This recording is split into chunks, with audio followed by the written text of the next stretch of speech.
Just give you a small introduction on Robert. Robert Geraci is a professor in the Department of Religious Studies at Manhattan College. He's the author of Apocalyptic AI, Visions of Heaven and Robotics, Artificial Intelligence and Virtual Reality, and many essays that analyze the way in which human beings use technology to make the world meaningful. His work offers new insights into contemporary India and into methodology in the study of religion, science, and technology. Thank you very much.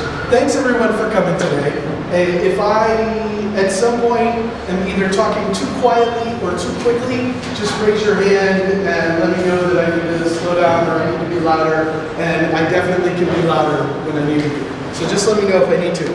I appreciate you all coming here so that you understand where I come from, because I do fairly strange work. Way back a long time ago when I was writing my dissertation, I wanted to write my PhD dissertation on religion, science, and art, and on concepts of progress in those domains. And so I needed a religion, and I needed a science, and I needed some artists. So I picked some interesting artists whose work was worth talking about, and I talked about 20th century Christian history, because I knew most about Christian history. And then I needed a science, and so I chose robotics, because robots are cool and everybody likes robots. And when I first picked it, I had no real clear sense of where that was going to go. I just wanted to think about what progress meant in that field. And so I learned a little bit about programming robots, only a little bit. I could make like a car follow a line on the ground and that kind of thing. And then I started reading books that were written by roboticists and by AI experts, popular science books, the books they were writing to tell the rest of us what was important about robots. And I was stunned and delighted to find my dissertation just writing itself. Because it turned out, we'll talk about it, I'll go into a little bit of depth about what's going on in kind of American conceptions of robotics and AI. They were so profoundly religious that I thought, wow, this is amazing, right? And so I wrote my dissertation, and then I started publishing some articles, and then I wanted to know kind of how that mattered in real world places. So I went to Carnegie Mellon to the CMU Robotics Institute, which, if that's not the best place in the world to learn about robotics and AI, it's at least in the top 3. It's a phenomenal, amazing place. And the faculty there were very welcoming, even though I came as an assistant professor of religious studies. They came and they let me join the faculty for a summer and interview the scientists and engineers there, and to talk to them about the things that I was reading in these books. Had a lot of fascinating conversations. And what I learned was that science and technology was best studied by actually going and talking to scientists and engineers.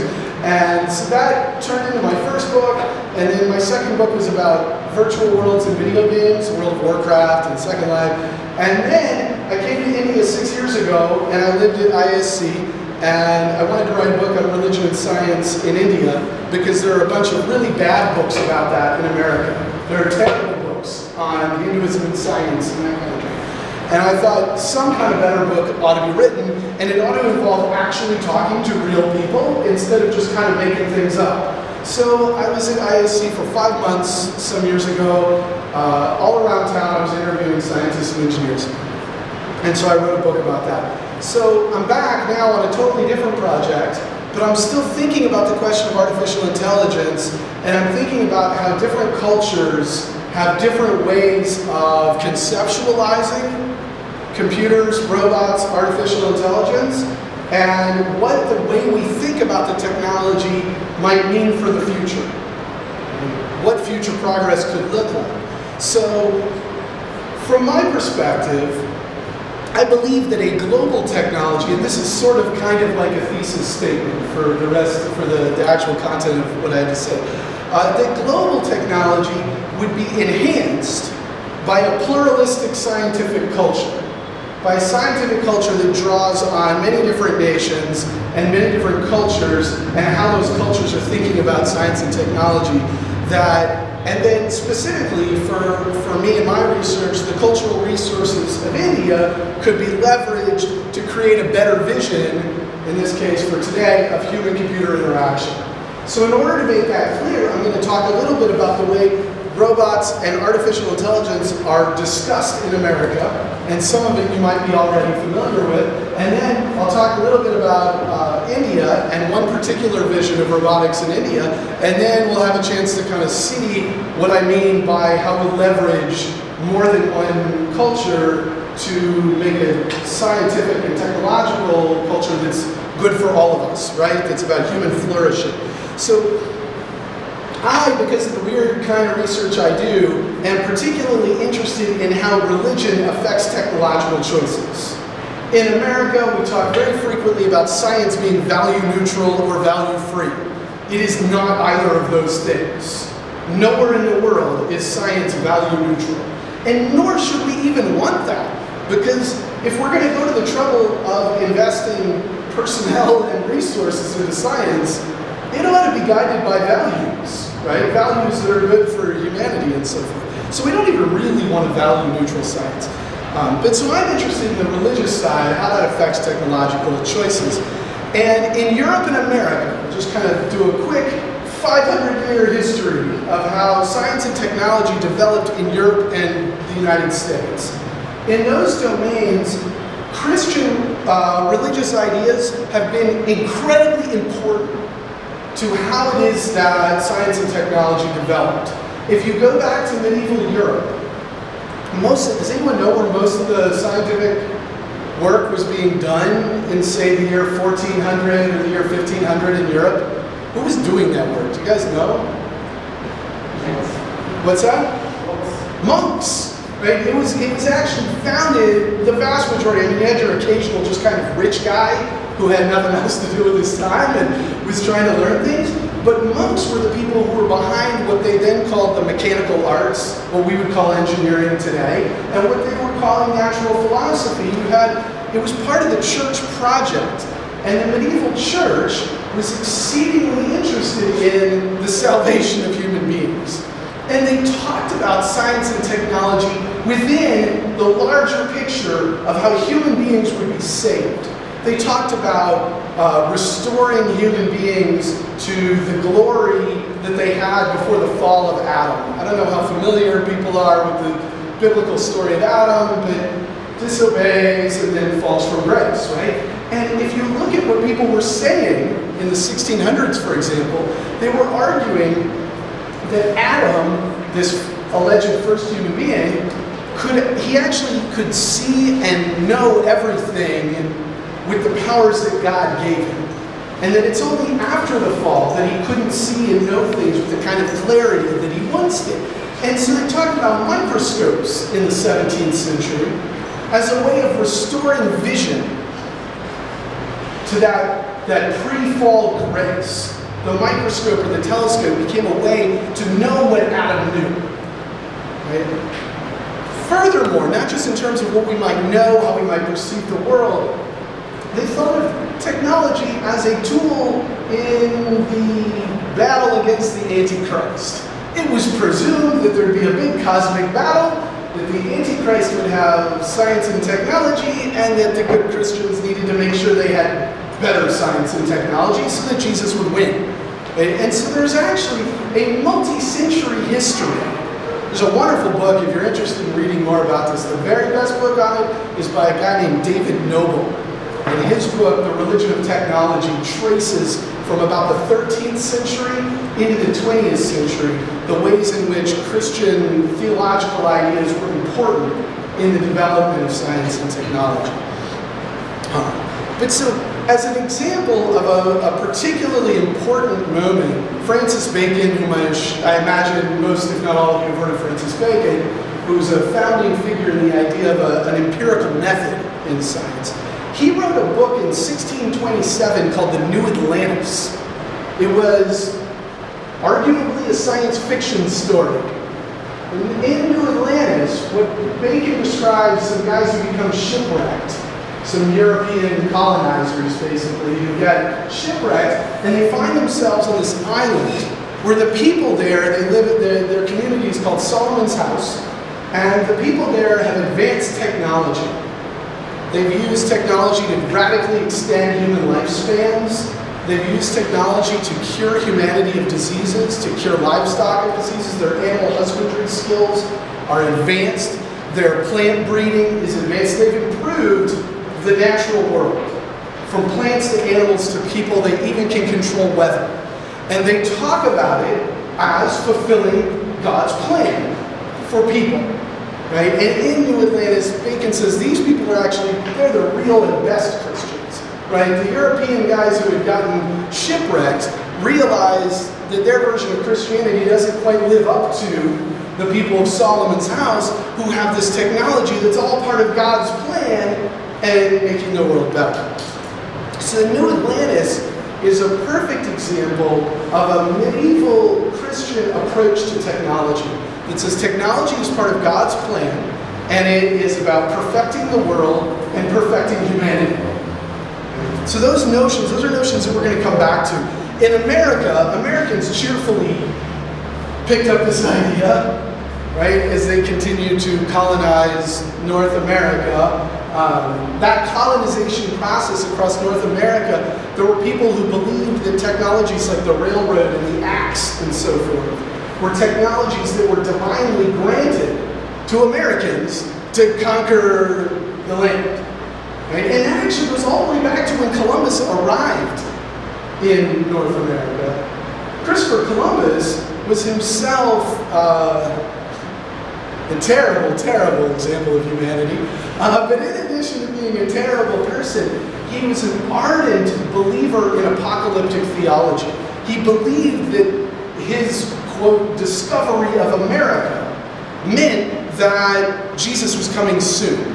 They were going to conquer America, they were going to convert all of the people there to Christianity, and then Jesus would arrive. So the idea of a kind of new world is meaningfully, theologically built into what happened in America. And in America, that manifest destiny, the idea that Americans were going to move across the continent and convert everyone in their wake, was linked to various technologies.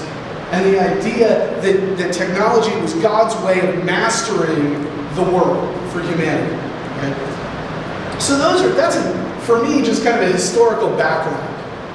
And if you then look at contemporary artificial intelligence, this is what I started reading when I needed to write a dissertation, and I just started reading things about robots and artificial intelligence, and was stunned by the apocalyptic ideas that eminent, extremely important people in robotics and artificial intelligence were arguing for.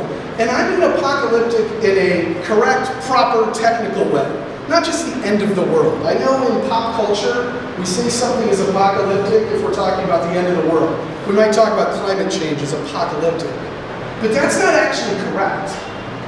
Because an actual apocalypse is an unveiling of a divine plan. It's a revelation of a divine plan, and it's not about just the end of the world, it's about the end of a bad world and the onset of a brand new, better world.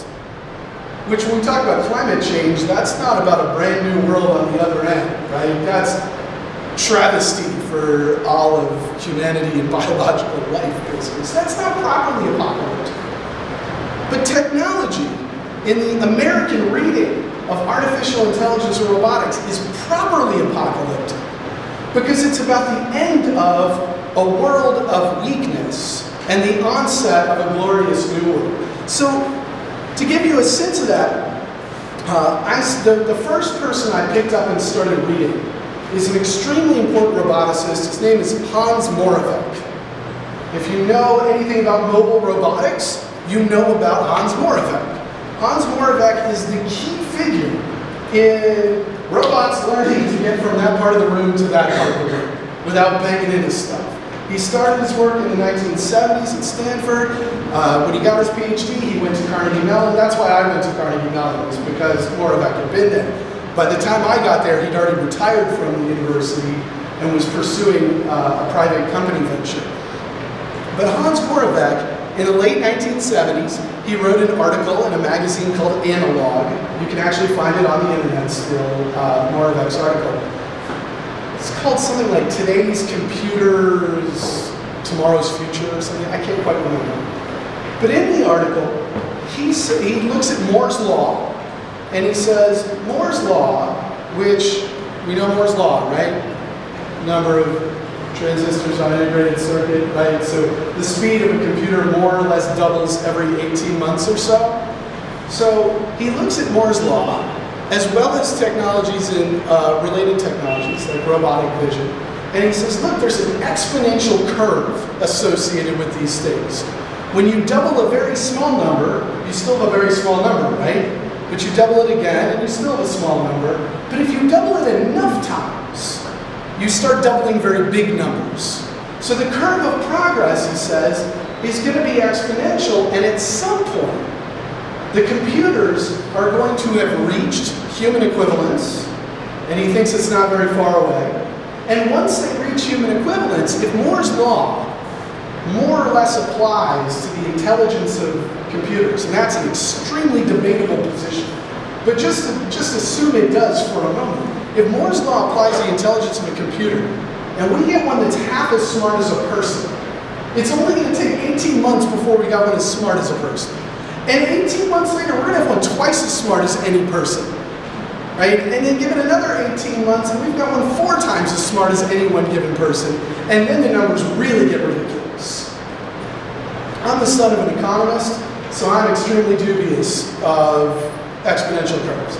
But we'll just kind of put that aside, right? Because what I'm interested in here is the way people perceive the machines, the way they talk about them, and then how they integrate that into public life. So Moravec, in the late 1970s, is seeing this curve and extrapolating from it. That's the interesting part, right? That he wants to extrapolate from the curve and say, well, what is the future going to look like? And he's deeply influenced, by the way, by science fiction. Deeply influenced, especially by Arthur C. Clarke. But so he says that not only are the machines going to get really, really transcendentally intelligent, but because other technologies are going to improve radically along with that, we're going to be able to leverage those technologies for ourselves. So he came up with what we now call the Moravec operation, and most people find it laughable. But his idea in the 1970s, this was back when computer data was stored on magnetic tape. I don't know, this is a young room. Most of you have probably not seen data stored on a magnetic tape. But compared to any flash drive that you have, your tiny little flash drive has many orders of magnitude more storage capacity than a great big huge magnetic reel. Okay, like a spool of... He thought, and this is because he basically underestimated how complex the human mind was and the human body, but he thought we could lay it down on a table and we could connect your brain to a computer over here. And then there'd be a little robot over here conducting surgery on you. And it would slice a super thin layer of your brain right off. But while it sliced it off, it would copy all the information that was in that slice of brain and run it over to the computer over here, which would now be running that information. So you have no loss of consciousness, right? We lost a bit of brain, but we now have some computer doing it over here. And then the robot would keep slicing your brain really, really, really thinly, until eventually there's just a pile of sliced up brain on this side, and over here, a computer, maybe with a body, right, a robot body, saying, "Hi, I'm Robert, and I never even lost consciousness." Moravec thought that was like an attractive option, that many of us would jump to the prospect of having a brain sliced up in return for the computer immortality. We'll talk about people who finessed that idea a little bit. But in the 1970s, he argues this is a technically feasible project. And the interesting thing here is it's not science fiction. He's not just saying, oh, magically we can have a technology that does that. He's evaluating real technologies and saying, here's how we're going to get the progress that's going to get us there. 10 years later, in 1988, he published the whole thing as a book called Mind Children. It's a good book. It's a very smart book. Whether it's right or not, I'm not debating, right? But it's a smart book, and 10 years after that, he published a final book called Robot. That was in 1999. But so Moravec lays out this worldview. His worldview is incredibly apocalyptic. He's looking at the world and he says, look, good and evil are at war. Good is intelligence it's information, it's thoughtfulness, which is better done by machines, so good as machines too. And bad is memory loss, death, biology. Death, Moravec has a very interesting claim about death. He says the worst thing about personal death, this is a direct quote, I've said this so many times I've memorized it. The worst thing about personal death is the wanton loss of information. It's such an odd thing to say. It's almost, to me, it's like he never met someone who died. Because his whole sense of what's sad about a person dying is that we lost some information. It's stunning, and that is sad, right? I mean, my wife's great-grandfather lived a long time, and I grew to know him before he died, and he had a fantastically interesting life. The guy grew up a poor street kid in Philadelphia, became a bootlegger during Prohibition, moved to Hollywood, California, where he worked as washing laundry. But he moved from washing laundry to costume design. Now you got to be a pretty brilliant guy if you somehow manage to segue from washing the laundry in Hollywood to doing costume design. He won multiple awards for the costume design. He became friends with the Rat Pack, right? Frank Sinatra and all that crowd. Sammy Davis Jr. He used to go gambling with them in Vegas. The guy had great stories. Marlon Brando, the famous actor, when he came out to Hollywood, his father asked Joe, that's my wife's great-grandfather, can you put up Marlon for a few weeks while he gets his feet under him?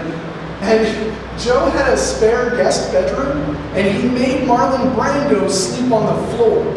He was like, he's just a kid, he doesn't deserve a guest bedroom. But he can stay here on the floor. So it's just full of great stories. Yes, it's sad that we lose those stories when someone dies. We lose a history of Prohibition and bootlegging and Golden Age Hollywood. All kinds of information are lost.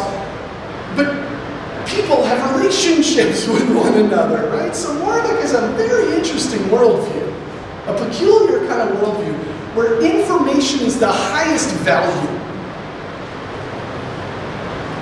And information is losing, right? This is part of what makes it apocalyptic. It's not just dualistic, good versus bad.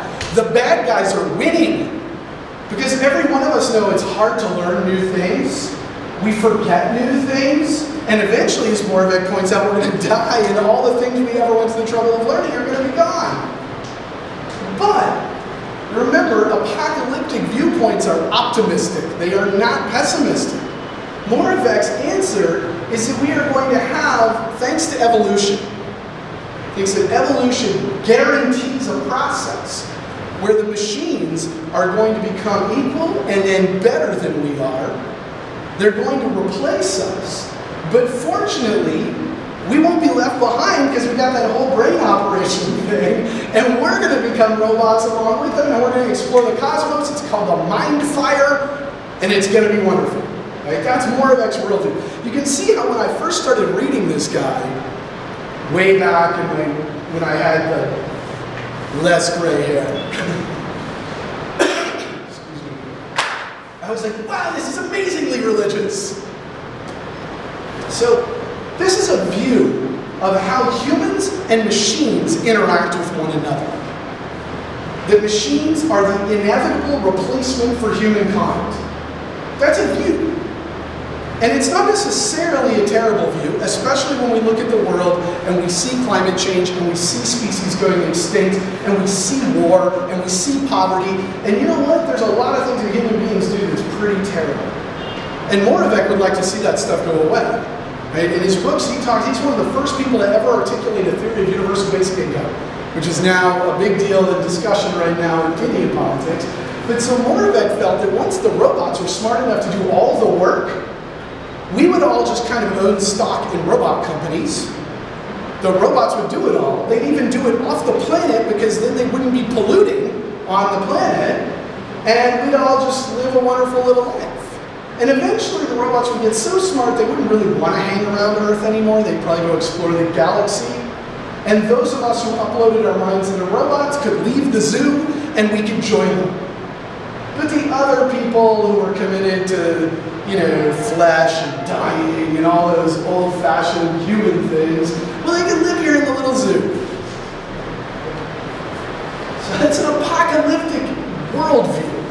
about technology. And the crazy thing is it is now a widespread, I don't know, it's crazy, but when I first started investigating this, everybody actually thought it was crazy. Like, that's insane. No, there's no way we're uploading minds that are robots. Nobody would want that. It's a crazy idea. And now it's mainstream pop culture. Right? It's all across Hollywood now. I don't know if you saw the movie Her, which I'll be honest, I didn't think that movie was good. I was super bored the whole way through. To be perfectly frank, the only part that was good was the phone sex scene. It was one of the funniest things I've ever seen in my whole life. But the rest of it I was pretty bored by. The movie Transcendence with Johnny Depp. Johnny Depp is going to, he ends up getting, actually he's dying, so his mind gets uploaded into a machine, and then it becomes the super intelligent, godlike machine. So these are major Hollywood productions that, and 6 years ago when I was here in India, I was talking to scientists and engineers, and all the people who were my age were like, that's all crazy. But then the students were telling me, oh, I'm not so sure, it might not be crazy. And you should see the movie Interact. And I was like, okay, I'll see the movie Interact. Right? And so I saw that movie. And of course, now just last fall, 2.0 came out and shattered all these box office records, right? So all of a sudden, there's a very different kind of, it's not just American pop culture, Indian pop culture also is embracing the idea of intelligent machines and what our future might look like in a world of intelligent machines. So I want to have then, given that that's the case, that in America we have a particular way that is increasingly popular of thinking about machines. And it's actually now Hans Moravec who made it popular. I put Ray Kurzweil on? I put Ray Kurzweil on there. Ray Kurzweil is the guy who actually made it really, really popular. Ray Kurzweil, if you have not heard of him, is a very, very brilliant inventor. He invented the first optical character recognition system, the first flatbed scanner, the first reading device for the blind. We could probably stop there and acknowledge he's a pretty smart guy, even though those are all related technologies, right? He also invented the Kurzweil music synthesizer, which if you are a fan of music, you will almost certainly have seen someone playing on it,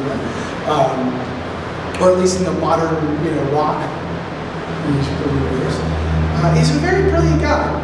And he picked up on Moravec's ideas, got very, very excited by them, combined them with the idea that a guy named Vernor Vinge, who's a mathematician and science fiction writer, Vernor Vinge had resurrected this idea of the singularity, which is that point in the exponential curve where all of a sudden progress is so rapid that you can't even predict what it might look like on the other side of that. So Vinge liked Moravec's ideas, starts calling this moment on the curve the singularity. Kurzweil likes Moravec's ideas. He likes the catchy term singularity, puts them together, writes this book that published in 1999 called The Age of Spiritual Machines, in which he argues essentially the same thing Moravec has. That the machines are going to get smarter and smarter and smarter, and eventually be much smarter than we are, and we will replace our bodies with machine bodies. And then, the universe wakes up. And in 2005, he wrote a book called The Singularity is Near, which is just kind of a longer, denser version of the same argument. But Ray Kurzweil is not like Hans Moravec, who tends to shy away from public contact. Ray Kurzweil loves being famous, loves it. And it's funny because I've met him and he's actually kind of a humble, quiet guy, but he loves being famous. And he's been in every major American kind of news source that we have. Music news, like Rolling Stone magazine. Rolling Stone's featured him twice, I think. He's been in the New York Times, he's been in the Washington Post, the Wall Street Journal, he's been in Wired magazine, the tech magazine, he's been in everything. He's got 2 different documentaries made about him, and he's written a children's book, right? So he's all over the place. And he's the one who really popularized this notion. And Google ended up hiring him. He's a director of engineering at Google now, working on natural language processing. So if you have Gmail on your mobile phone, and when somebody sends you an email and then it gives you those really inane replies, like where you can say, great, thanks, and just push a button, and then it auto-fills that. That's his team. It's the team that's trying to figure out how to automate your email. Which I get too many emails as it is. I mean, if they can figure that out, I don't even like the punctuation with how they do that, to be perfectly frank. They punctuate wrong, which drives me nuts. So I never, ever use it. But so Kurzweil is this major figure in advancing this idea. But let's talk about a concrete example of humans and robots and what the future could look like, and that's jobs. So as a quick example, in America we've got robot cars that are being tested to drive around towns. Now in 2007 was when I was at Carnegie Mellon and I saw the Boss. That was their robot car, it was Boss. I saw it do one of its Defense Department test runs, and it was actually fascinating to watch. To watch this car driving around with nobody in it was bizarre. But now the robot cars are pretty good, and they only have to be better than we are. They don't have to be great. The idea that the robot car has to be perfect is silly, because human drivers make errors all the time. So they just have to be a little better than we are, and then that would be a good thing, right? We would eliminate accidents, we'd speed up traffic, it'd be great. It just have to be a little better. Whether they're going to get there or not, it's still a little tough to say, but it's at least promising. But so in America, what some of the companies are talking about is if we can just get cars and trucks that can drive themselves, we can have them deliver stuff. We can have them moving things from one part of the country to another part of the country, from one part of town to another part of town. That sector of the American economy, I think it's 12% of the American economy, is people driving stuff around. So if you replace all those people with robot cars, you just fired 12% of America. That's an economic catastrophe waiting to happen. Now remember, Moravec says, don't worry, we're all going to have shares in the robot companies. We're all going to be fine. That's a really optimistic man. Right? I consider myself an optimistic guy.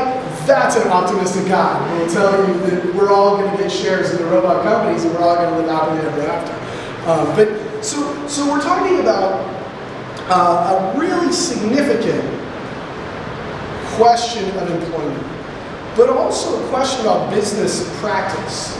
Right? There's a very famous sociologist in America. He wrote a book called Protestantism and the Spirit of Capitalism. And he argued that Protestant Christians, who were not allowed to show off their wealth, would nevertheless accumulate wealth because it constituted proof that God liked them. So what they would do is accumulate wealth with their business, but they couldn't spend any of it. So if you can't spend it, what are you going to do with it? You just reinvest. Right? You put it back in your business. And so if you have an ethos, a business ethos that says, we're just plowing profit, right? We're just generating profit over and over again, or ever greater profits. That's a problem for Moravec's comfortable tribalism. That's what he said we would revert to a comfortable tribalism. There's a bit of a problem if all we're doing is generating ever-increasing profits, right? But there's a secondary and more important problem, because if Moravec and Kurzweil tell us that our evolutionary successors are machines, does it really fundamentally matter if people lose their jobs? In the grand scheme of the cosmos, of the universe, does it matter anymore if human beings have jobs if our only role in the universe is to produce really smart machines? At that point, the rest of us are just kind of waste material. Right? This is an ethos that potentially means it doesn't matter if humans have jobs anymore. Potentially. It doesn't necessarily. Right? And I feel the future is an open-ended one. Right? Which is partly why I give the kinds of strange talks that I give, is to think about what an open-ended future, how we would direct that. Right? Because nothing's inevitable. The idea, if you look at the history of technology, you'll see plenty of examples of how no technology is inevitable. Technology does not determine the future. People make choices. It's constrained by what technologies we have available to us and how we choose to use them, but we make choices, right? But if it's the case that there's this apocalyptic inevitability where machines are going to replace humanity and humanity no longer matters, then it no longer matters whether or not 12% of the American economy lost its jobs. And it no longer matters whether people lose their jobs anywhere else in the world. as long as progress along that exponential curve continues. So that's about how human beings are relating to machines, right? And that's a big picture relation, but there are small picture implications for it. But to give you a separate example from here in India, a different view of this same question of jobs and robots. Did any of you see the movie? It was on YouTube. It's about 20 minutes long. It's called Anukul. Did anyone see this? It came out in 2017. You've seen it. It's brilliant, right? It's really, really good. It's based on a Satyajit Ray story from the 1970s. But it was made into a brief 20-minute movie, and you can watch it for free on YouTube, and I highly recommend it. It's called Untitled. And I won't spoil the ending, but I'm just going to say a couple things about it, because it's about the question of human beings and jobs.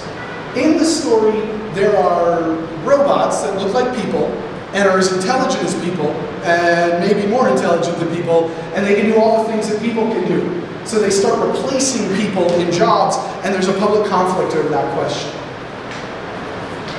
The robot in question that the film engages ends up purchased or leased or whatever the economic arrangement is by a Sanskrit pundit. And so it ends up reading in his home the Bhagavad Gita. And by the time it's done reading the Bhagavad Gita, it's having conversations with the pundit about the meaning of duty. Because the Gita is pretty profound on that question. And I won't ruin the end. But the question of duty becomes critical to the choices the machine makes. So if we look at two separate kind of, I already said once, the idea of apocalyptic transformation has some really appealing ideas, right? Because the world as we've built it is problematic. And I have children, and I'd like them to have a world that's nice to live in, right? So the idea that we need to fix a bunch of things, that's a really good idea, right? That's an excellent idea. We need to radically transform some of our social structures, some of our business structures, and some of our technological and political structures to make the world livable in the future. We need that radical transformation. But we probably also need a conception of duty that says that maybe humans and machines have shared duty, that humans have duty to one another. If we're ever going to get to that universal basic income, we probably need something like a shared sense of human duty to one another, right? To take care of one another. Otherwise, it doesn't matter if people lose their jobs and everything else. So those are two very different kinds of cultural visions about what happens when machines can do the work of human beings, the really advanced work of human beings. So in terms then of human flourishing, human-computer interaction, both in the small scale and the grand scale, matters. It matters how we relate to machines, especially the extremely powerful computing machines that we're developing now. In order for human beings to flourish, we need to have these visions broader than just kind of the American colonial technological language, right? It can't be just because Hans Moravec was American and all mobile robots should affiliate with his vision of the future. It's not a fair way to look at the world. I happen to be a big fan of Nehru. I know that's not always popular, but I'm a big fan of Nehru. I think The Discovery of India is an exceedingly powerful and valuable book. And what Nehru argues in that book, well, he argues a bunch of things, but what he argues about international culture and international politics is that individual nations have to be on the same level playing field. All nations have to be strong. So his argument for India is that the colonizing powers needed to lay off and let India be its own independent nation, and then to have an equal playing field when India interacted with America or France or England or any other country on the international stage. And that's true, I think, in a very important way when we talk about science and technology. We need that kind of pluralistic science and technology.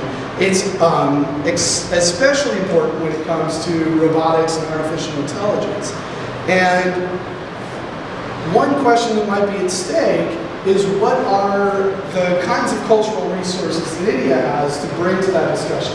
Anukul raises one, the question of duty, and what it might mean to have duty between people and machines, between people and people. But it's surely not the only thing that Indian literature, culture, and design sensibility has for what the future of robotics and artificial intelligence and computing machinery in general might have. And so that's what I'd like to end with, is the idea that there is an open-ended future, and that we ought to be leveraging all of our cultural resources as best we can toward human flourishing.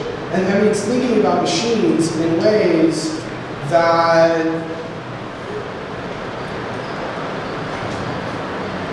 give the benefit to people, to human beings. I mean, maybe one day the machines will be our equals, and then we need to treat them that way, if that ever happens, right? But not to the subservience and detriment of humanity.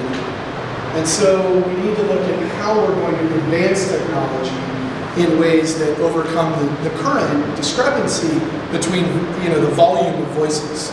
American voices are currently louder in this domain, but they shouldn't necessarily be. All right, thank you all for your time and attention. If you have any questions or things you want to tell me that I should know that I got wrong or that you think would be interesting to me, stick around for a little while longer and you can ask questions or tell me things.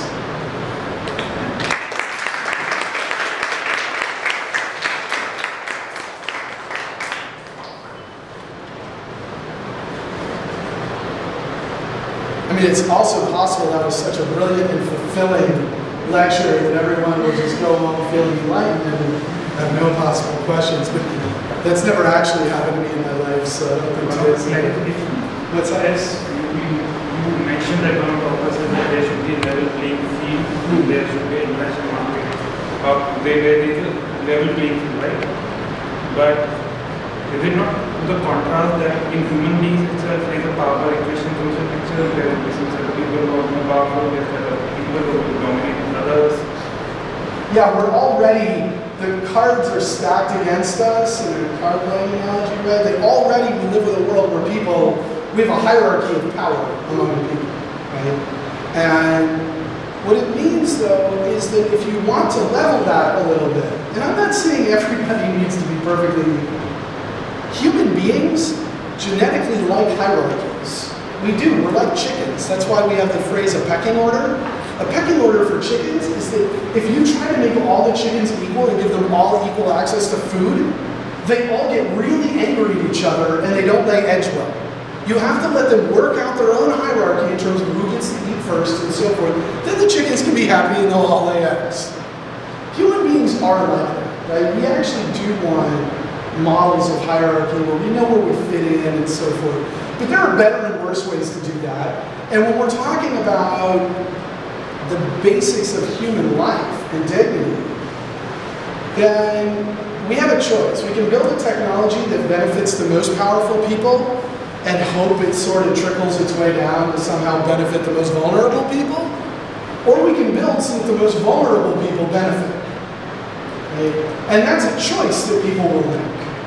And so if you think in terms of benefiting the most vulnerable, then you're creating a world where, yeah, there's still probably going to be some kind of hierarchy, but where there's less suffering in the world.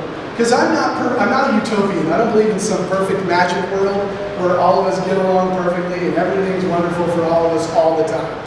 I don't think there's much evidence to believe that world is coming, right?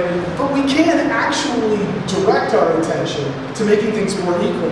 And I think in terms of the larger political stage of the world, it becomes important. You know, it's much easier for me as an American to come to India to study than it is for an Indian to come to America to study, right? Because the rupee dollar conversion rate means I can come here and I can pay my rent at the Indian Institute of Science, and it's much more comfortable if you come to New York City and you want to pay our rent. It's outrageous. You just kind of wouldn't believe how much rent can cost in New York City.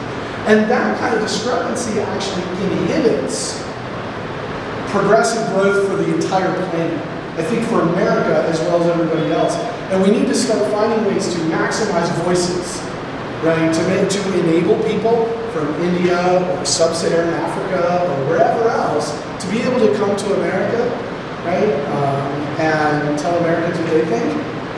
And not just have Americans who come to India and tell India to America. See, like, we need to actively move toward some way in which, globally speaking, we're offering some kind of privilege to voices to make them louder. Yeah. Regarding your assertion of multicultural view of anything, including science and technology. So how possible it is, given the fact that world is getting culturally homogenized? A youth in Kuala Lumpur, in Delhi and Kuala Lumpur behaves the same way. Oh, no. Yes. Yeah, I mean, when I wrote my book about science and religion in India, I just say, look, it's about Bangalore. I talked to people in Bangalore. If you went to Kharagpur or something, you would get a different sense of what people believe, right, and what people do. And in fact, one of the big problems in America is that we tend to look at other cultures and homogenize them that way. It's like, excuse me, about 3 weeks ago I was sick and I got this lingering cough that just kind of won't go away from me. But about 3 weeks, we look at India or China or Japan, Africa, and in America we tend to just say everybody in those places is the same. But that's not a productive viewpoint, right? It's not productive because what it means is that if different people have different, let's just go to that position on duty, right? That comes up in the movie Antichrist, the duty from the Bhagavad Gita.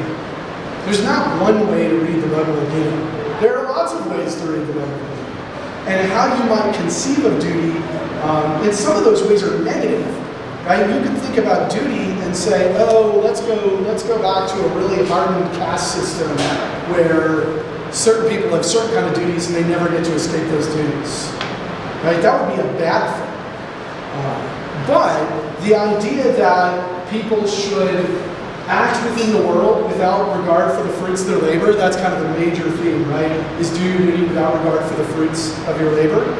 If we were all doing our best in the world without worrying about how it benefits us individually the most, we would be doing better things in the world, right? Because we would be active. So depending on how you read a thing matters, right? And at different places, if you're just talking about the Bhagavad Gita, it's worthwhile to get different perspectives on what that text means and work toward perspectives that we feel are beneficial to us as a community. Both a local, say, Bangalorean community, but a local Indian community, but a global community also, right? So I don't want to suggest that there's only one way of reading any of this in any given culture. I'm saying when our youth is thinking and feeling like any other youth in the world, so our people don't know their language, they don't read literature of their language, what culture they follow. So they're thinking like an American one. So there's this overgeneration. What is the multicultural today? So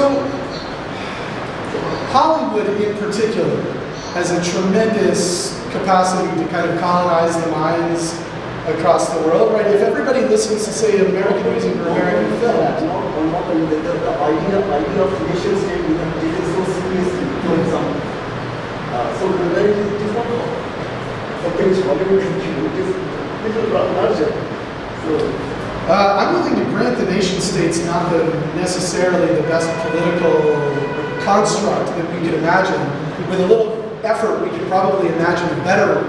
I think the more problematic thing that you were suggesting is if all the young people are thinking in the same basic way all over the world, then we lose the capacity to leverage individual cultures effectively. And I agree with you that that's a bad thing, right? So I think people should have access to different cultural perspectives. So I will give you one example. So you know the state of Uttar Pradesh? Yeah. State of Uttar Pradesh. Yeah. So the local language, which was a very rich language to the East Indian of India, which was Awadhi. Awadhi was the local. So what happened in the phase of nationalization, it was made a dialect of Hindi. So now the people in Lucknow, they don't speak Awadhi, and whoever speaks Hindi, they want to now speak English. Yeah. So from local to national to global, that is the way. So yeah, you know, one moment. All my friends here in India make me feel like a complete idiot. They all speak 6 languages, and I speak English moderately fluently, and I speak French like a toddler, like a young child. I can kind of make it clear what I want, where I want to go, but it would be like talking to a little kid. I speak even less Spanish, just a bare, a hi, how are you, I'd like enchiladas. You know, like that's my whole Spanish collection. And then I actually studied Sanskrit many, many years ago, but I don't remember anything except how to say, I don't speak Sanskrit. I can say that, and I can say, I speak Sanskrit, but then I'd be lying. But my friends here, many of them are fluent in 6 languages, which is an amazing, I can't tell you how envious I am. And if you were raised with the opportunity to speak 3, 4, or 5 languages, you should practice all of them. Different languages give you kind of different thought constructs, different ways to think about things. They give you different opportunities to read, right? To read different literature and to understand different people's perspectives. So I'm with you. I think people really should have an expansive sense, and I think we in America are doing it wrongly, and we need to make more of an effort to teach people more languages as part of that package. So I think I do agree with you because we just had a conversation this morning about teaching ethics and computer science departments in India. And I mean, the IITs are kind of flagship technology institutes, and they're not at all interested. That is not their, just because they're in India doesn't mean that they subscribe to this kind of let's all value each other philosophy at all. They're very kind of they're brought into that the kind of sorry. What do IITs go for? They're not very interested in this let's all be kind to each other. They're very techno-utopian in their vision. Sorry? It is not that. We can have it. You don't. I know you're from IIT. I'm really sorry, but we can do it. How let's talk about ethics and computer science. Do any of your computer engineers are they educated in ethics at all? So thing is that you have to look the neighborhood utopia in which the ITs were started. The earliest visionaries of ITs made it sure that students have this exposure to humanities. So it is not an issue of computer science, but it is kind of which was engraved in the IT mission. And if you see the humanities and some computer science, humanities and social sciences, they are very active, and a lot of these ITs actually do take course and then they become changed, not all of them. But the vision is there. Just because they're linking with humanities doesn't mean that necessarily imbibing those values. I have many friends who teach in your humanities department because I work at a humanities myself. And when you speak to anybody who is from from not only the IITs or any high level technology institution, they are not interested in the good that technology can do for humanity in this nuanced fashion. I think technology is definitely in India today. I think it's if I can say, that's a human problem. That's not an IIT problem. Sure, exactly. But the reason why I flagged up IIT is that I think there's also a caste. Okay, a caste. Okay, use your hand up. No. Excuse me, you can't just cut me off like that. No, I can't. I'm the one standing. It's my privilege. She had her hand up. Yeah, but I haven't finished. So people who go to IITs are usually Brahmanical, who come from certain kind of Hindu perspectives. There are lots of other perspectives that are not represented at IITs. So all I'm saying is that just like you're saying that America can be very homogenizing and kind of dictatorial about the way they see the world. In India, it's not so black and white, right? Like if you ask, I'm not trying to glorify Indian pluralism as being something magical that the rest of us don't have. Yeah. Right? I mean, we're all human and we're all filled with errors and mistakes, and we have to intentionally act on the best that's available to us. In order to kind of make progress. So this is something that I've come to believe and understood that adding on to this and something that we were listening before.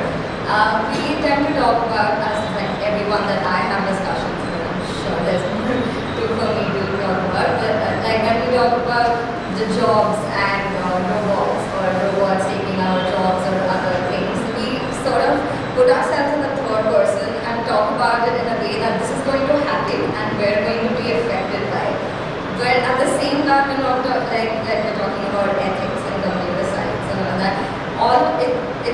also important that I have realized it's important to understand that I am also an active participation in this entire progression of whatever is happening. And so is anybody from all fields of education, be it sociology, computer science, designers, literature people, and everyone. So if, say, computer science in India, they have subjects like, if we go back to the curriculum that any subject, any field of study has. So computer science, you learn maths, programming, maybe networks, but there's no user studies. And there is a reason that why we as designers have user studies is also that we can play a part in this entire development. And I think all of us, rather than looking at this topic as a third person, if we involve ourselves and look at this in our worldview, in all our field of studies, we'll have like a better versatile of what to expect or what's going on. You're exactly right. And the question of design is one where all the kinds of values we might be constructing are more and more obvious, right? Someone who is explicitly a software coder, and I mean, I've known people who will code whatever the heck it is that you pay them to code. You're like, I just like solving coding problems. All right, well, if you're in the design end of that, then you have an opportunity to say, all right, you're good at solving problems, solve these problems instead of those problems, right? And work toward ways in which the technical side is directed toward human ends. And ultimately, maybe human and machine ends if the machines get really, really, really smart. Let's go that way, that way, that way. You know, a few minutes ago, nobody wanted to say anything, and now everybody's saying anything. I think we're talking about having like a very global and positive outcome, but how do we as humans not like, especially when we talk about regions and countries here, not feel selfish when we're designing for the better? You know, I feel like it'll reach a dead end because this is something that is a wicked problem, right? It's too complex to really solve. So even having a positive outlook, how can we actually try to inculcate it to make the change? So there are two things there. One of them is about individuals, right? But you don't want individuals to bear all the responsibility for a better world. That's why we create things like governments, right? We create governments specifically for the purpose of a better environment. We also build companies specifically for the purpose of advancing human ends. So we have to hold powerful structures responsible for, or accountable for helping, so that it's not just you making a personal choice. Like, yeah, I want everyone in the room to make a personal choice to be a little bit better of a human being from one day to the next. We're all working on that, right? None of us are perfect. We're all trying to figure out how to be better people from day to day. But we also have to be able to demand of governments, of corporations, that they make themselves better as well. If governments are only convinced that they should spend, I'll speak about my government, right? My government spends something like 40% of its budget on the military. That's insane! I mean, there's some trickle-down effect there. Yay, Kevlar, right? We all, spend things on the military, and then somehow some civilian applications come about, and we're all thrilled that we've got this wonderful new civilian application. But spending 40% of your government budget effectively on a war effort, when you don't even have a real war, we're like fabricating wars so that we have something to do with our military. That's not, like, we have to demand. And similarly, the argument going on in America right now about the company Walmart, which recently bought Flipkart here in India. Walmart's a horrible company. A huge percentage of employees of Walmart are also on public welfare because Walmart pays them so badly. But the Walmart owning family, there's like 10 or 12 of them, they're among the richest people in America. They're colossally rich. So they're colossally rich, and they pay their employees so badly that the rest of us have to support those people with our taxes. That's not an okay structure, right? So we have to demand accountability up the chain. It's not just about you as a person, though obviously your profession. Look, if you're given two professional opportunities and one of them is going to pollute the world and the other one's not, I encourage you to go with not polluting the world, so that you can go to bed at night knowing you're not adding to the world's pollution. But we also then need to look at the company that's actively polluting the world and say you need to stop them. So it's bigger than just you personally. So I'm coming back to religion again. I wanted to know your viewpoints on like the Oriental theologies, which are like non-Brahminical, not Abrahminical, where there is no defined sense of the start and the end. There is no sense of like apocalypse now that will happen. And how do you see technology, as since you stayed in India for like 5 years, so that understanding of Indian religion, that cyclic nature of life, how does that fall into technology, or how technology goes? All you spoke about was more true with technology replacing the humans to be better, as like starting with that. But that is a viewpoint which I agree to also. But how is there a viewpoint that you have where what if the human life doesn't answer? But what if the technology is not to better human things, but has to go hand in hand with us like that? Is there a viewpoint there? So if I understood correctly, you're asking first about what kinds of views of technology exist in India, and then secondarily, what the relationship between human beings and potential machines might look like. There are what we might call apocalyptic viewpoints in Indian religious perspectives. I know some versions of Hinduism better than others, and I know Hinduism better than I know, for example, Indian Islam. What I know about Islam, I don't know that much about Islam in India. But if you look at, say, something like the Yuga cycle, right, which is a traditional idea that exists around India in a variety of ways, and views the world as one of kind of cosmic rebirth, right? That's actually a kind of apocalyptic perspective, because it says the world's getting worse and worse and worse, and then eventually it's going to get better again, right? Unfortunately, not forever, because it's going to go back through that cycle. But some people read the Yuga cycle differently than others. The current kind of majority perspective, as I understand it in India, among those people who actually believe in a Yuga cycle, they believe that we're in Kali Yuga and things are getting worse and worse, right? But there are other people in India who believe that we're in an ascending, instead of saying the cycle goes like this, they believe the cycle goes like this. And so there was a guy in the early 20th century named Srishti, and he argued that around the time of Kepler and the development of magnetic theory, that we had reversed course and we're making it into a better world. So for the last couple hundred years, we've actually been moving with progress, and that science and technology are signs of progress rather than signs of degradation. So that's two different ways of thinking about, if you think that the world operates in kind of cosmic cycles, in one of them things are just getting worse for us, and in another one they're currently getting better.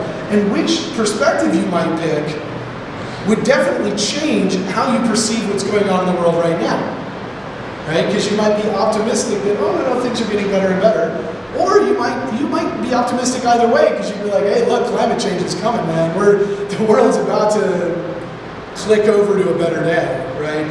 So there are a lot of different perspectives. People see those calendars differently. They count the calendars differently. Some people care about things like the Yuga cycle. Other people do not care about things like that. The diversity there is immense. That's one of the problems, actually, when people in America write about Hinduism and science. Their vision of Hinduism is there's like one of them. There's just one thing, and all the Hindus believe that thing, right? And that's incredibly inaccurate as both historical and contemporary reality. But so if you're looking at like how we might relate to machines as we move forward, So basically I'm trying to ask, is there also like how you are drawing parallels with those religions and to machines creating a better world? Is there a parallel that we might draw with this understanding of this, that the cyclic nature and the goals to be one with the universe kind of thing? Is there a way where... Well, I would would say singularity is something that can be comparable to that teaching there. I don't know. So an important question is whether or not you are understanding a religious idea metaphorically or in the most literal way you possibly can, right? So if, let's say you believe the Yuga cycle goes like this, right? The world's going to end, Kalki's going to come, build a new world, we're back to Krita Yuga, right? But there's a radical end to what we're in, and then a new thing starts. If you take that very, very literally, there's probably not a lot of leverage there for thinking about how to use science and technology to make a better world. But if you view it in a more metaphorical way, that says, like, look, we've made mistakes, and anyone who's been paying attention to 20th century and 21st century history knows that some aspects of the world have gotten a lot worse. Others have gotten better, right? But some of them have gotten worse. You know, and sometimes they get better and then they get worse. Antibiotics are a perfect example. We invented antibiotics, and we started curing diseases right and left, and then we overused the antibiotics like crazy, and now we're developing antibiotic-resistant bacteria, which is one of the dumbest things human beings have managed to do, possibly in all of human history. You know, in millions of human history, that might like top the list of stupid things we've done, right? So we do need to think, but if you think kind of metaphorically that we've made mistakes, the world is getting worse, but there's the plausibility, again, that we can transform the world into a better one that optimizes humanity. Because if you're thinking about that Yuga cycle, the idea at the beginning is that people live a really long time, they're ethically better, and they have superpowers, right? And so maybe technology provides that for us. Technology has the power to help us live longer. It certainly has the power to give us superpowers. Whether it's going to make us ethically better, I don't know. We can hope. I've known people who were hoping that we could use technology to encourage better choices. And maybe that'll work out for us. You know, anyone who gets a diet app on his phone is hoping that technology will improve his choices or something in life.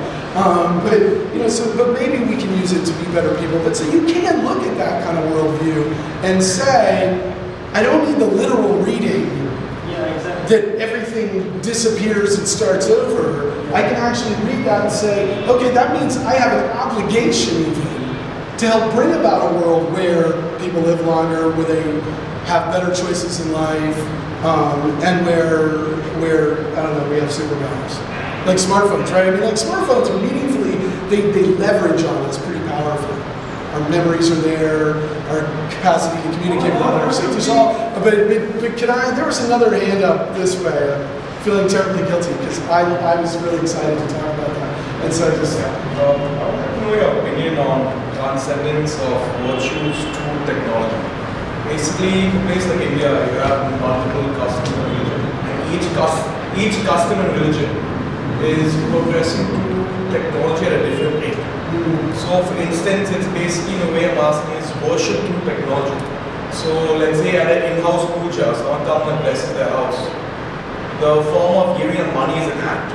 But now, because you do online payment, there is a form of transcendence of worship through technology, or even a virtual guru. But we're using technology as a means of, as a belief to fulfill larger fulfillment. So I'd like to know your opinion on where would this escalate in a place like India with multiple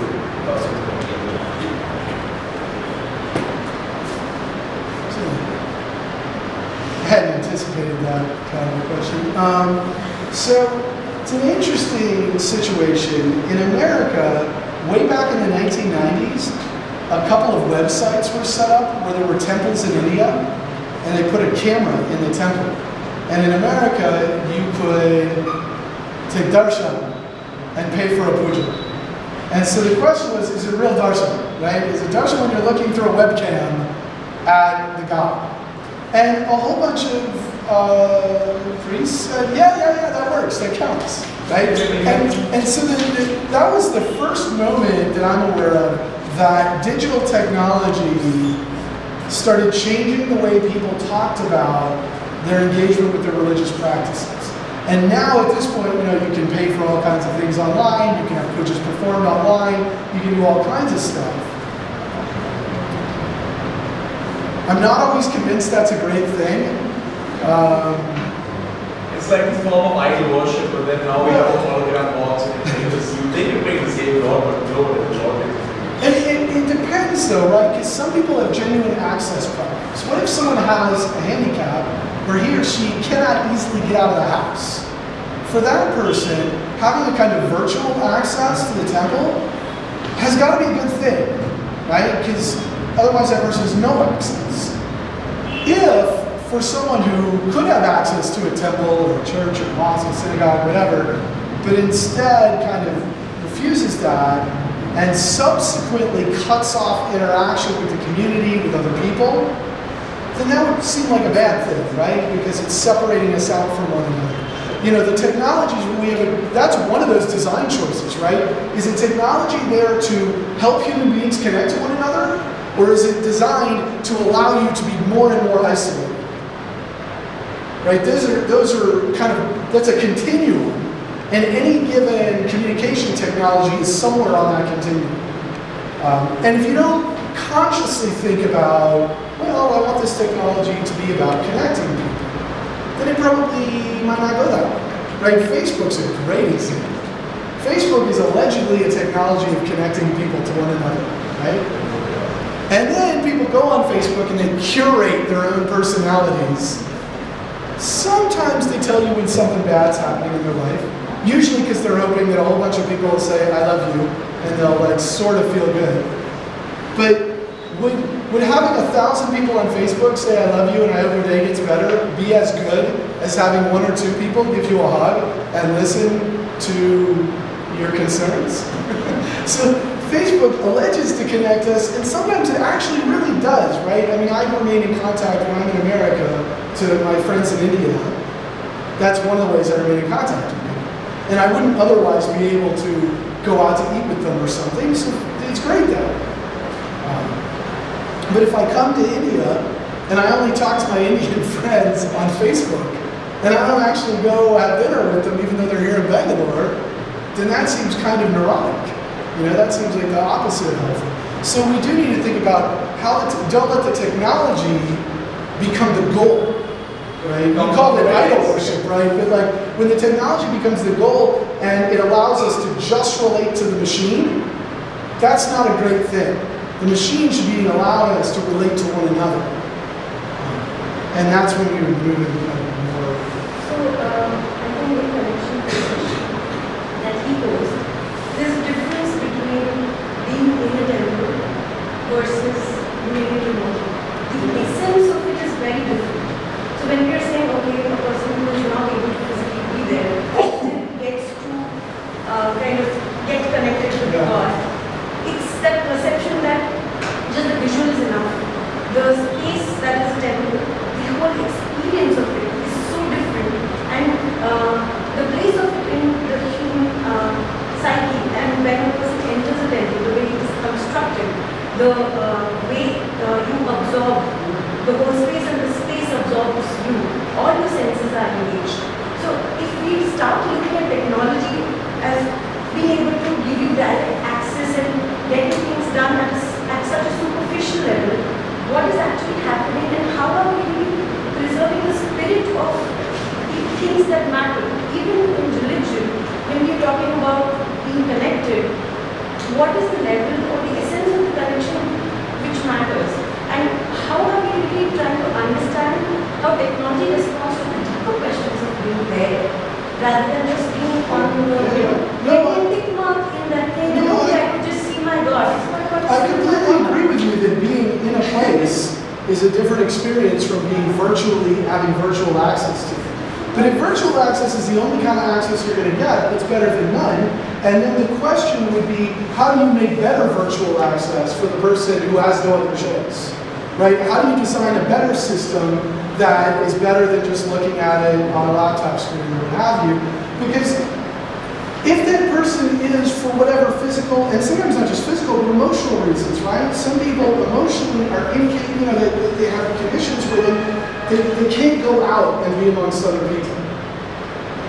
It's not fair to say to that person, well, then you get nothing, right? Because you can't get to the temple, so too bad, right? So we have to be able to give that person some kind of access to that, and then we have to design it the best we can to give them an optimal experience that gets as close as we possibly can to the experience of being. So the purpose of my question is, the essence of wanting to be at a temple is what is more important for us to capture in our understanding of what we are really trying to do, rather than make a virtual temple.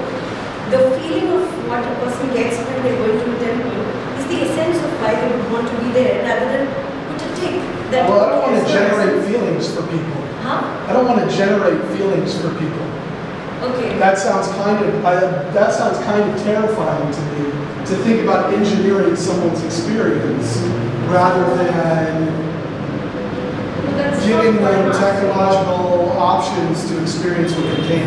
No, that's not exactly what I'm asking. It's the larger purpose of doing something and then doing something without really seeing where it is going to.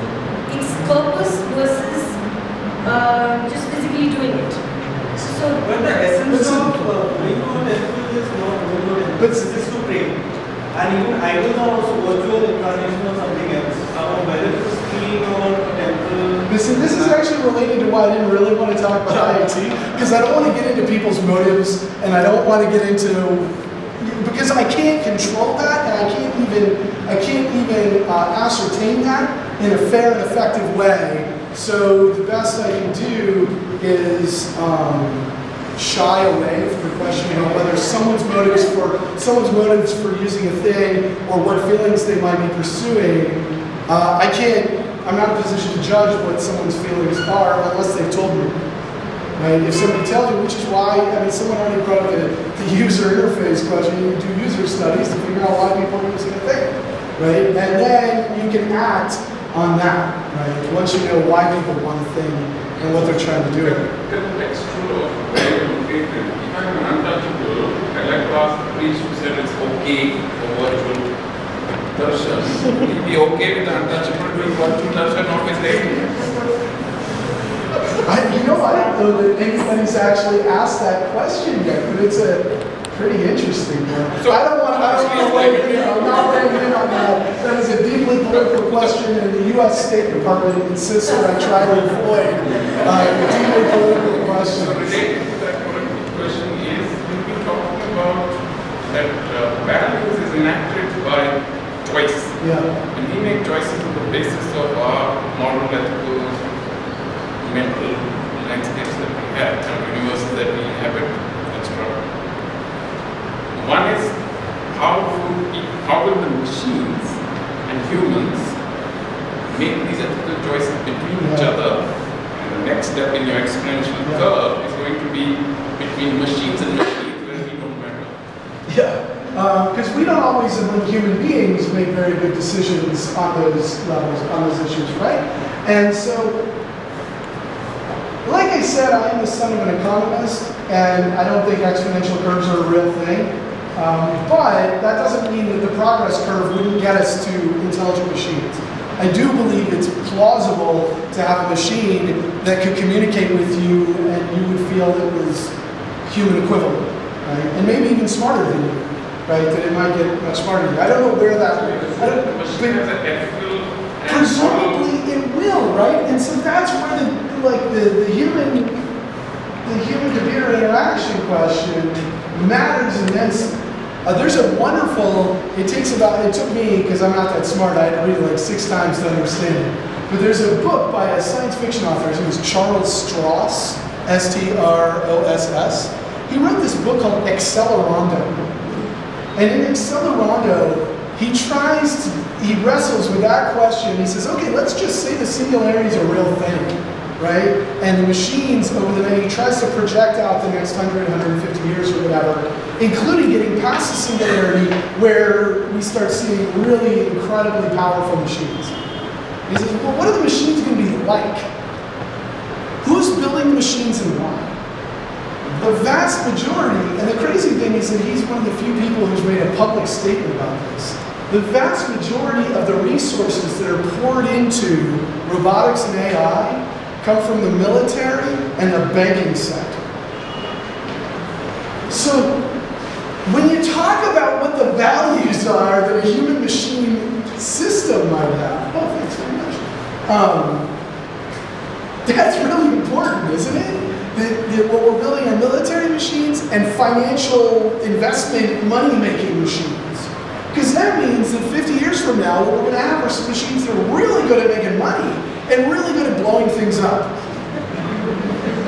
So then we try to have a moral conversation with them. Then, are we going to wait until all the machines are smarter than we are and all that they're really good at is blowing things up and making money, and then stop to have a conversation about our values and our ethics? Right? That's precisely why it matters so much right now that we talk about a kind of human and global approach to the technology. To say, what we build, we want what we build 50 years from now to at least be no worse than we are. If it's no worse than we are, then, we failed. But not as badly as we'll have failed if we build nothing but death-dealing, money-making machines, because then the human beings aren't going to have much of a place. Moravec wants us to have this paradise in the future, where we get to do what we want, we can hang out, we can enjoy fruit off the trees, learn what we want, and if we choose to, upload our minds into robots and go explore the galaxy. That's what Moravec wants. That's a much better vision than all the machines are really awesome at killing things. So, we're just really awesome at making money. That wouldn't be very good either. That's not So this value question really, really matters. And we really have to think about what we're building and what we're demanding of other people who are building, right? What we demand of government agents who are investing in technologies. What do we want them to invest in? To some extent, military technologies make sense, right? If all our wars were carried out by robots, that'd be pretty cool. Actual people wouldn't have to die. But it's not very cool if, say, American wars are carried out by robots, but sub-Saharan African wars are carried out by actual people. Because then the asymmetry means American voters don't have to care if we go to war. Because nobody they know is going to die. Yeah, well, so the ethics of drones, it's extremely important, right? And we're losing the conversation. And we need to be able to have that conversation louder and more powerfully and make expectations of those who are making decisions on our behalf. You, Joanna. So I have a few questions and a few thoughts. So first one about the virtual darshan. So we just had two versions of what it means to worship. So the one ma'am said, if you don't go to the place and experience the whole thing, it's not worship. And he said, the whole purpose of going to a temple is worshipping. So like seeing the God. So what exactly is God right now? So so if it's a very subjectable thing, don't you think the option of availability that someone can virtually worship if they believe that is the right thing should exist? That's the first one. Second one about Kalki, the theory of Kalki you are talking. So by definition is AI the Kalki? A truly intelligent, artificially intelligent being is Kalki maybe. The third one is a question.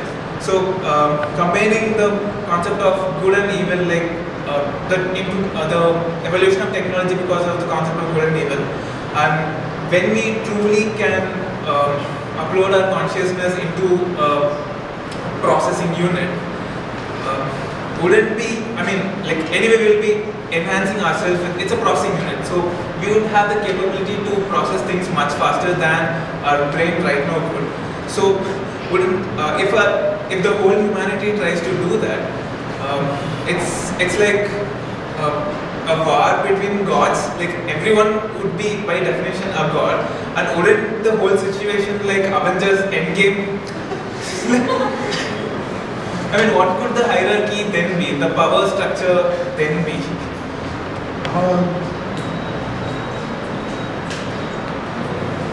So, all the way back to the beginning, the first issue is about people's own perspectives within their religious practice.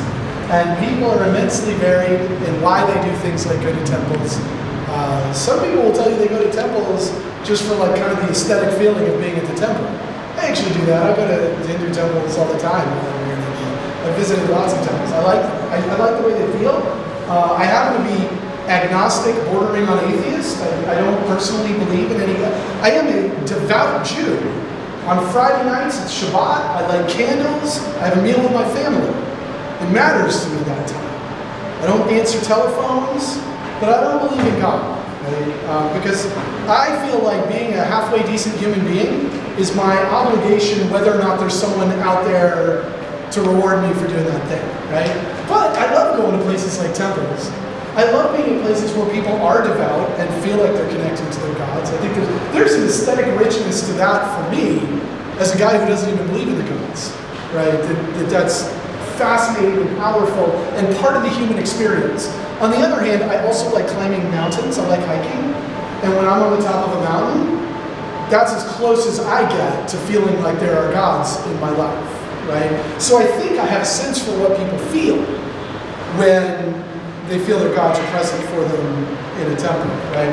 So we have there's huge diversity in why someone might be in a temple or how they feel their devotion to be playing out, and hopefully whatever kind of use of technology we have, it's optimizing that. I was just in a cave temple in South Bangalore where they have this like robot drumming machine. There's like a little machine, and now you don't need a drummer.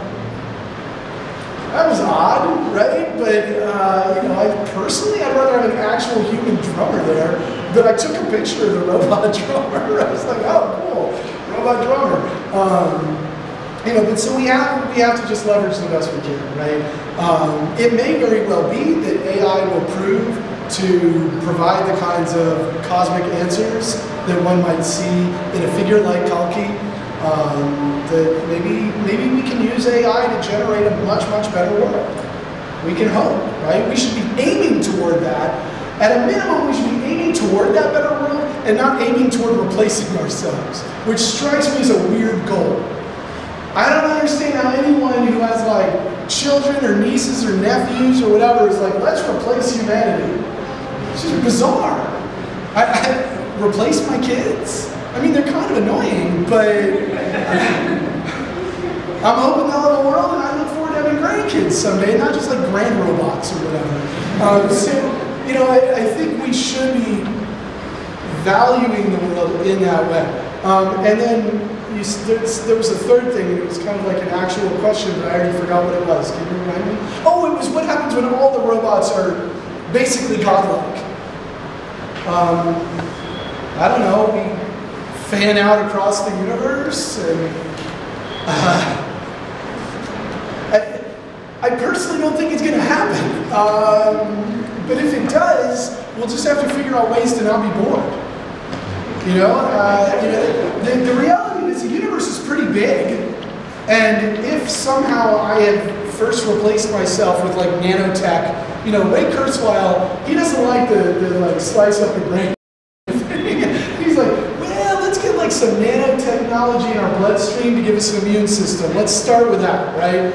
Clears out disease and cancer and the rest. Then we get some nanotech that helps keep our cells young and healthy.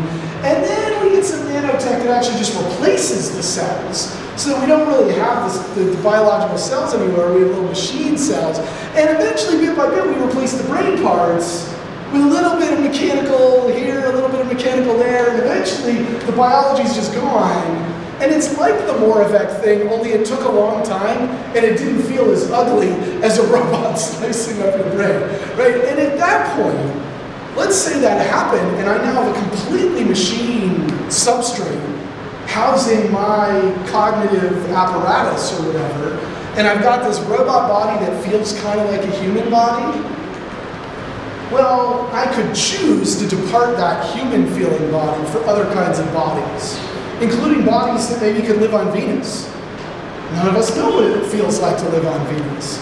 So that seems like a good starting point, right? The moment I have a machine body that could live on Venus, I could go live there for a while and experience that, right? And then maybe I would eventually just move out and out and out, or send out copies of myself And the copies would either get blown up wherever they went, or they'd come back to me, and then we'd re-merge, and I'd know all the things they learned from wherever they went. Or maybe they wouldn't want to merge with me, because they'd be like, you're so provincial, you've only been as far as Mars. You know, like, I'm not going to merge with you, you're just a pathetic excuse for a robot. And then, you know, they'd go off and, you know, explore some other solar system, right? We don't really know, but, you know, one of the things that for me is really, really interesting is that most of the advocates in this position that machines will replace humanity, they're really hyper-focused on the kind of scientific things we could learn.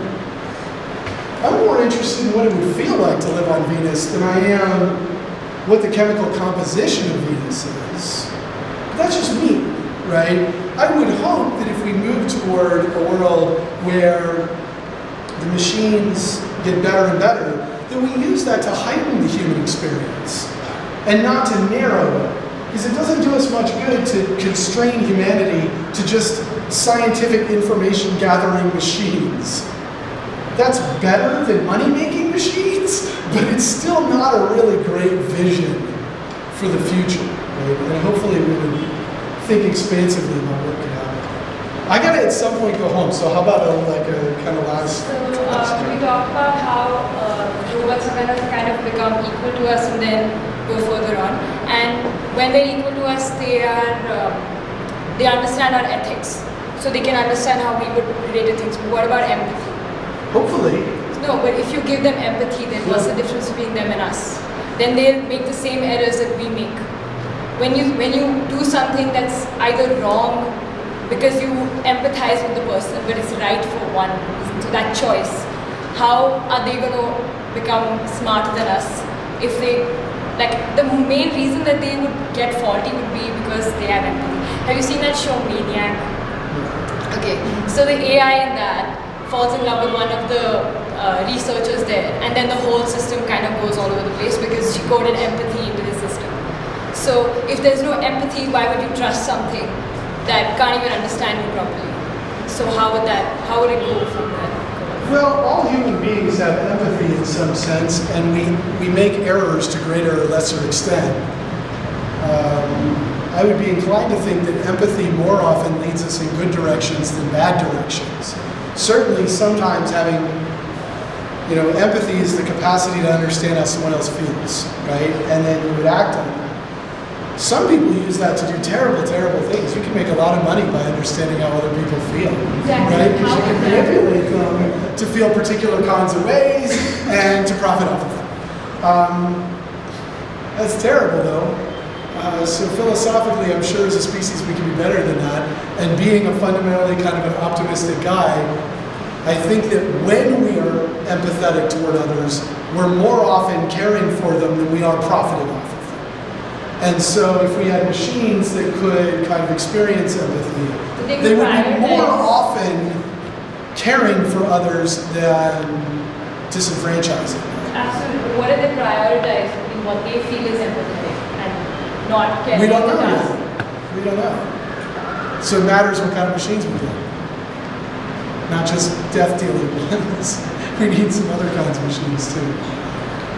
So, thank you everyone, and thank you Robert. Oh, my pleasure. Thank you very much. Thank you so much for coming. Before we close, just want to have a quick round of introduction, which we should have done it in the earlier. Just quick round starting from the last, your name and which branch you're studying. If you're saying your branch, say the full name of the department. I'm Anamika, I'm experimental media arts. I'm Aaron, my major is digital media art. I'm Simran, my major is human centered design. I'm Varsha, my major is visual communication strategy. I'm Shreya, and my major is digital media art. I'm Arzu, and my major is also visual communication strategy planning. I'm Kapoor, my major is human centered design. I'm Sita, and I'm from information media. My name is Tarashi and I'm from creative education. I'm Master and my major is contemporary art. I'm actually from I'm Vinita and I'm practicing XCD faculty. Apurva from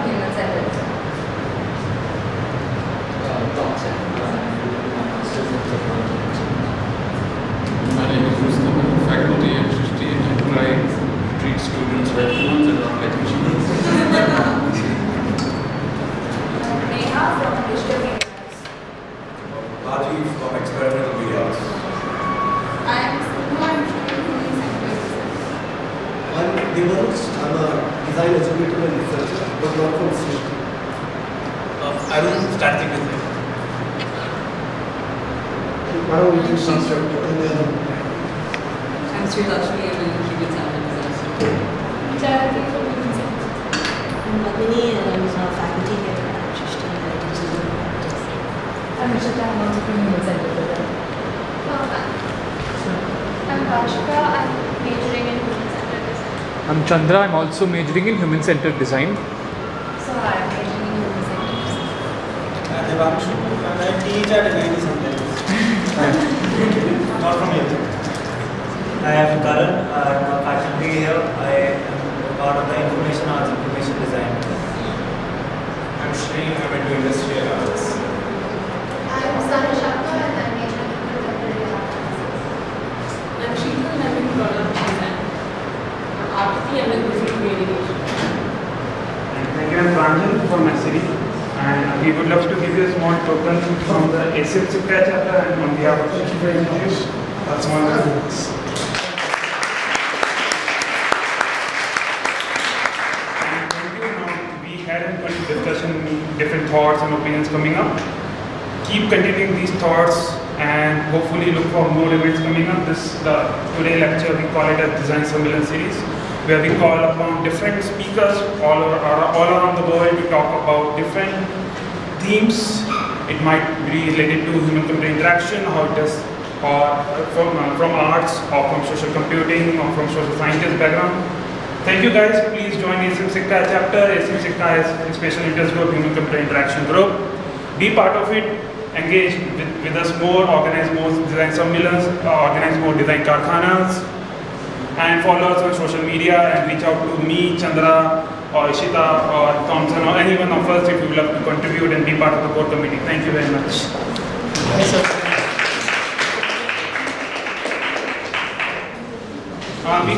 Guys, we can have a